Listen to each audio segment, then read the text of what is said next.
यहाँ बैठे हैं। देवर जी, ये क्या है इसके अंदर? अरे मैं भाभी, तुम्हें कहाँ से मिलेगी? धोने जा रही थी। इसमें क्या लगा रखा है आपने, ये सफेद सफेद सा? तो आपको क्या जरूरत थी इसको खोल के देखने की? देवर जी, तुम्हारे कपड़े मैं धोती हूँ, तो आज ये वाइट वाइट दिख गया, तब मैं पूछने आ गई।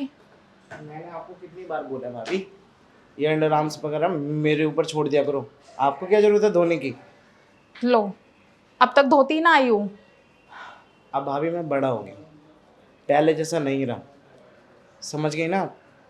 वो तो मुझे दिख रहा है, आप पहले जैसे नहीं रहे। कॉलेज में आ गया हूँ मैं, तो आप समझ जाओ कि मैं कितना बड़ा हो चुका हूँ। तो ये वही वाइट वाइट है ना, जो कल बाथरूम में गिरा हुआ था? बाथरूम में क्या गिरा हुआ था? और क्या, तुम्हारे भैया फिसल के गिर गए थे।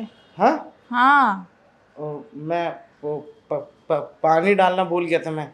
ये पानी में इतने प क्यों लगा रहे हो? अरे भाभी, शैम्पू गिर गया था तो पानी डालना भूल गया मैं। सब समझ रही हूँ मैं तो जैसे छोटी बच्ची हूँ ना, मेरे को तो शैम्पू और उसमें अंतर ही नहीं पता चलेगा। पता चल गया ना आपको, तो आप समझ जाओ कि मैं अब कितना बड़ा हो चुका हूँ। तो बड़े हो गए हो तो ये सब करने की क्या जरूरत है? तो क्या करूँ, गर्लफ्रेंड मेरी नहीं। गर्लफ्रेंड ही नहीं बना रखी है आपने? नहीं। अच्छा, वैसे मेरे पास एक इलाज है तुम्हारे लिए। इलाज? कौन सा इलाज? अरे सॉल्यूशन है मतलब। क्या?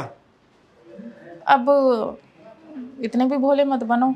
अगर तुम्हें ऐसी प्रॉब्लम होती है और तुम ये सब करते हो, तो मैं तुम्हारा साथ दे सकती हूँ। साथ? कैसा हाँ। साथ, और किस चीज़ में साथ?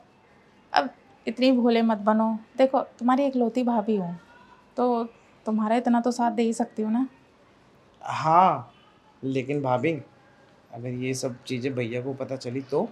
अरे तुम्हारे भैया को कुछ नहीं पता चलेगा। बस ये है कि मैं अपने देवर को है ना ऐसा दुखी नहीं देख सकती। हो मेरी प्यारी भाभी, काश ये बात आपने पहले बोल दी होती, तो मुझे ये सब चीज़ें करने की ज़रूरत तो नहीं पड़ती ना। अगर मुझे तुम्हारा कच्चा पहले ऐसे ही दिख जाता, तो मैं पहले ही बोल देती। वो क्या है ना कि इस बार मैं पानी से अच्छे से धोना भूल गया था।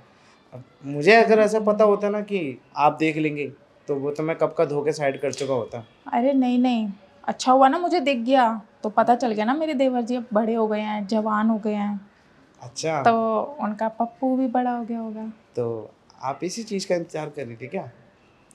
इंतज़ार तो खैर नहीं कर रही थी, लेकिन हाँ, तुम्हें परेशान देखा तो मैंने सोचा तुम्हें सॉल्यूशन दे देना चाहिए। तो बताओ ना भाभी, जल्दी बताओ। तो सॉल्यूशन यही है ना कि जब भी तुम्हारा मन करे तो अपनी भाभी के पास आ जाना। मतलब आपके पास? हाँ। अरे भाभी, कैसी बातें कर रही हो आप? क्यों? घर में किसी को पता चल गया ना, तो आप तो इस घर से जाएंगी, साथ में मेरी भी हाथ पैर तोड़े जाएंगे। ओहो, तुम इतना क्यों घबराते हो? और देखो, हम तीनों के अलावा तो कोई रहता नहीं है इस घर में। फिर भी भैया तो है ना। तुम्हारे भैया सुबह जाते हैं, रात को आते हैं। वैसे बात तो आप एकदम सही कह रही हैं। हम्म। भैया कौन सा रोज रोज घर में रहते हैं। और क्या।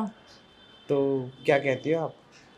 मैं तो वही कहती हूँ जो तुम सोच रहे हो। और हाँ, भैया तो सुबह जाते हैं, रात को आते हैं, तो उनको क्या पता उनकी पीठ पीछे क्या चल रहा है।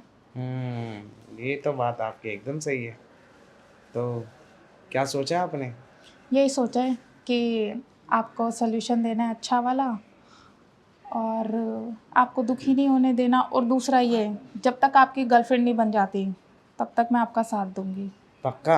हम्म। आप मेरा साथ देंगे ना? हाँ, फिर आपको ये सब ना करने की ज़रूरत नहीं पड़ेगी। तो चलो ना, फिर यहाँ खड़े खड़े क्या कर रहे हो भाभी? अरे इतनी जल्दी भी क्या है। और नहीं तो क्या। एक काम करते हैं, यहीं कर लेते हैं सोफे पर। नहीं नहीं भाभी, अब पहली बार करूँगा तो बेड का एक्सपीरियंस ना मिले तो फिर फ़ायदा क्या? ओह, तो बेड का एक्सपीरियंस चाहिए तुम्हें? या बेड का एक्सपीरियंस बहुत ज़्यादा इम्पोर्टेंट है भाभी। वैसे एक बात बताओ, तुम ये पहली बार करोगे? हाँ, मेरे तो फर्स्ट टाइम ही है। अच्छा, चलो, मुझे एक्सपीरियंस है तुम्हारे भैया के साथ, तो चले फिर। तो चलते हैं फिर। चलो। ठीक है, आ जाओ।